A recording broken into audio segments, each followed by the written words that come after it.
Hey there! So we're back at it. We're going to be building out more beds in the field, and if you guys have been following along, you guys know the progression that we've been tarping blocks and building them as we go. And this is going to be the second half of our build out, which we're super excited about. I can't wait to get the whole field built out and planted. But before we get to that, I need to address the water capture system here. We had a ton of rain this week. It rained pretty much nonstop for 3 days.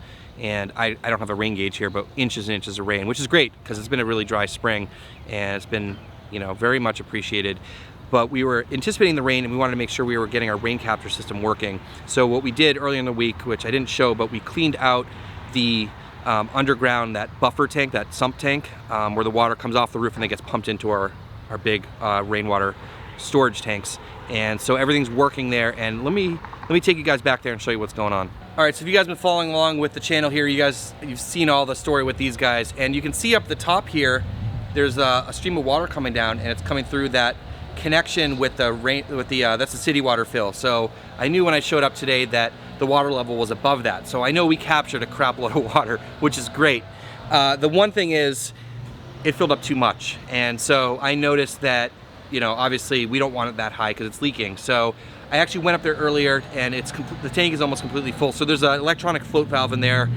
It's kind of a wonky setup, but I think I got it adjusted better, and we did make sure that is turning the other pump on and off, and that's working correctly. I did manually, like, you know, move that sensor around, and that seems to be working great. So the good news is we captured the water, and bad news is we're gonna have to keep tweaking it. I think after a couple more rainstorms, hopefully we'll be able to get this really dialed in, but the fact of the matter is we have 10,000 gallons here of rainwater that we can irrigate with moving forward. So totally awesome.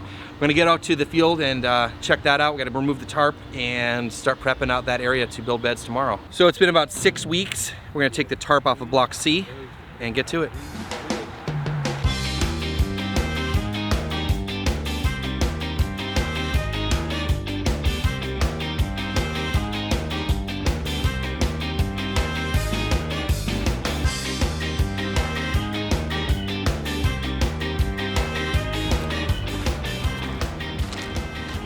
Well, got the tarp out of here.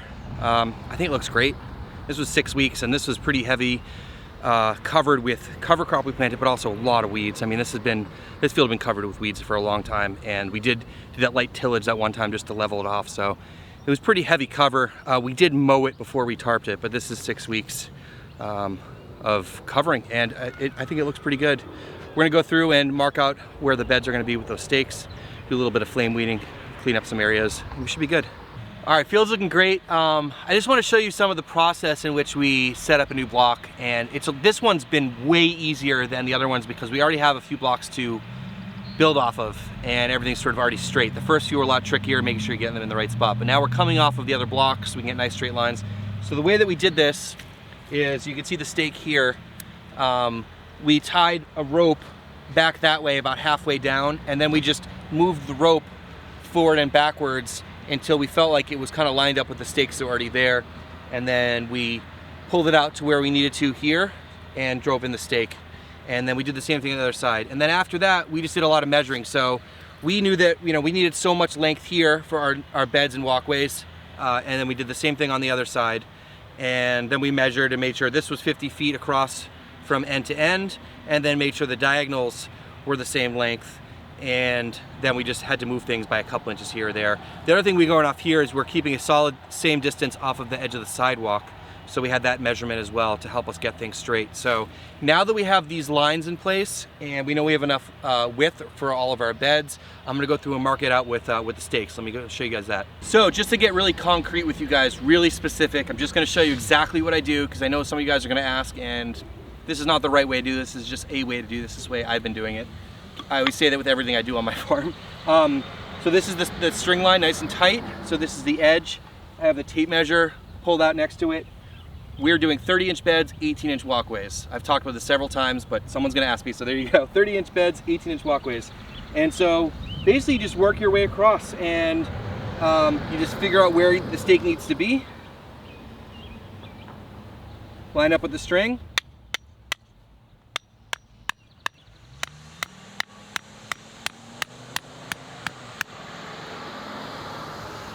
There you go. that's it. This is how I do this. I just work my way down. And just take your time when you're doing this, because you'll wind up putting like 2 walkways next to each other or 2 beds next to each other if you're not paying attention. But it's just that simple. These are permanent stakes for our permanent beds. These stay here. This is what we run our string lines off of when we're flipping beds.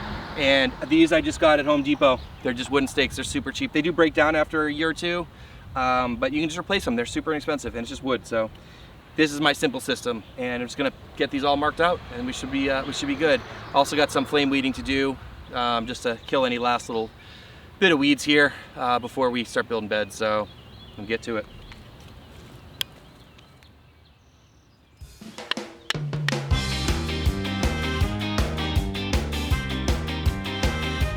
Well, it's been a pretty busy late afternoon here, but we pushed through and got it done. As you guys saw, we laid out the bed stakes at the end of the beds, and so that's all set. We did a little bit of flame weeding, which you guys didn't see on camera, but I've talked about that before. We just did that to kill any of the last little bits of weeds that were growing out here. And then we broad forked. So let me show you that.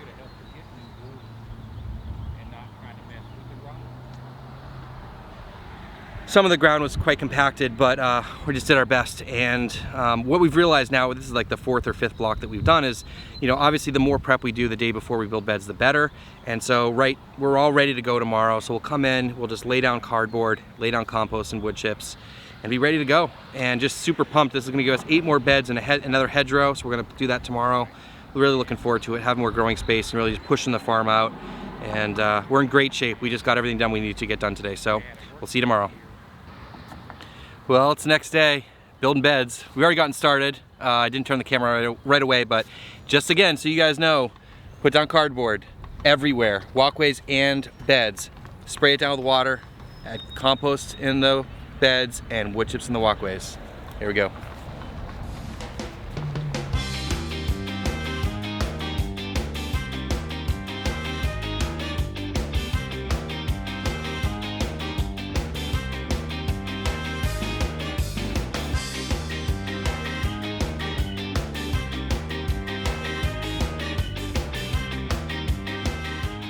So it's about 12:30 now, we're probably about 3 hours in. I think there's 9 or 10 of us here today, and we've gotten 5.5 beds done plus the hedgerow, and it's time to take a break for lunch, but check this out.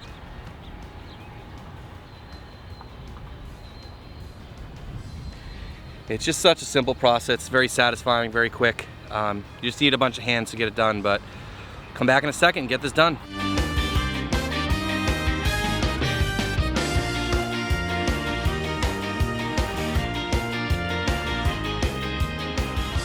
So we got 8 more beds and another hedgerow, so just fantastic. And so this takes the farm from 27 50-foot beds to 35 50-foot beds, and we have 2 more field blocks to build out here. So if you take a look at this overhead view, you can get a real good sense of how the farm's progressing, and we'll get to the last 2 blocks probably in the next couple weeks. We're really excited about filling out the whole field, and it's just an amazing feeling. I know that this field really hadn't been used, at least in its entirety, in years. This back half has really just been neglected and just kind of been hanging out. So the farm just feels so much bigger. It's just unbelievable. And I get a lot of questions about how I've been building these beds. Let me try to answer some of them. People ask about how much compost to put down. And I'd say we put in 5-6 inches down. You can put really as much as you want, but remember that compost is expensive and it takes a lot of manual labor to move it around. So really as much as you can afford, I would say, to put down. That's probably the best advice there. People ask about the cardboard. When you get the cardboard wet and you lay down the compost, the cardboard breaks down pretty quickly. I'd say through 1 plant cycle it's gone. So that's probably a good rule of thumb. People are also asking me about, you know, when you transplant, do we punch through the cardboard? It depends on what the plant is. Now, if it's like lettuce or something kind of shallow rooted, I don't punch through the cardboard. If it's tomatoes or peppers or eggplants or something like that, we're gonna punch them through because they're gonna need more root structure. So in the tunnel, I planted carrots directly in there and they did fine. So by the time the carrots were big enough, the cardboard was basically gone. I noticed after 1 cycle in there, there was pretty much no cardboard left. It was pretty easy. We actually broad forked to flip those beds. One last question I've been getting is, how soon can you plant after you build the beds? Now, if your compost is completely done composting, right? It's not hot anymore, it's not off-gassing, everything's broken down, you can plant right away. So we had an issue with a couple beds that were still a little hot, and so we gave them some time. We're actually gonna leave these till next week to plant. We're gonna give it a couple days at least, mainly because we don't really feel like planting right now, and we do have to get the irrigation set up here, which doesn't take too long for just one block. We do have everything ready to go. So after this point, all we're gonna do is we'll string line them bed by bed as we go. We'll just run the tilther and then the landscape rake, and then we'll plant. And yeah, that's it, guys. It's another day of bed building out here, and sometimes it seems like a lot of work, and it is. It's a lot of labor, and it is it's tough. But these are permanent beds, and so for as long as this farm's here, people will be growing vegetables in these. And so when you think about it that way, the labor and the money you put in for the beds really doesn't seem like a big deal anymore. So anyways, just another big day here at the farm, and man, we're gonna grow so much food here this year. I'm just so excited. Well, that's all I got for you guys today. Thanks so much for watching. Make sure you hit subscribe if you're not already. It'd be greatly appreciated, and we'll see you in the next one.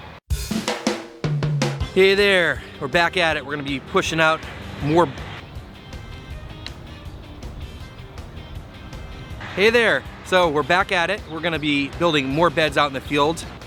Hey there, so, all right, time to take the top. Time to take the top. Ugh. Time to take the tarp off of block C. Can't even talk. Ready to go, all marked out, cleaned up.